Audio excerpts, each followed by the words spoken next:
আসসালামু আলাইকুম ইয়া রহমতুল্লাহি বারাকাতু।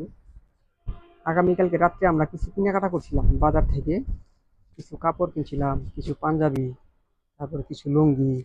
এটা আপনি যারা যে গরিব মানুষ আছে না, তাদের জন্য, যাদের হাত নাই অথবা পা নাই, তারা কিনতে পারে না, একদম গরিব অসহায় মানুষ, তো শুধু তাদের জন্য কিনছি আপনার, সবাইকে দেওয়ার জন্য।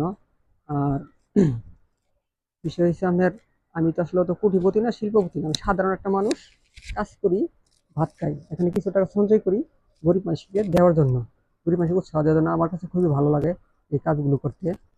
এখানে আমার সাথে মানিক আছে। আর এই ভিডিওগুলো যারা দেখবেন দেশ ও বিদেশ থেকে প্রবাসী ভাইরা, মন চাইলে একটা শেয়ার দিবেন, যদি মনে চায় একটু ফলো, একটা কমেন্ট করলেন, সমস্যা নাই। আর আপনারা সবাই আমাদের জন্য দোয়া করবেন, আমি যেন সবসময় এইসব কাজগুলো করতে পারি। আমার এই কাজগুলো করতে আমার কাছে খুবই ভালো লাগে। আমি আর ওই যে মানিক আছি, সবসময় এই কাজগুলোই করি। আর আপনারা জানেন তো আমি কী কাজ করি, মোটামুটি সবাই জানেন, আমি একটা বাসা বাড়ি ইন্টেরিয়রের কাজ করি। আমার ছোটোখাটো একটা দোকান আছে শাপলা মেনশনে, এগুলি মোটামুটি নিয়ে আমরা চলি।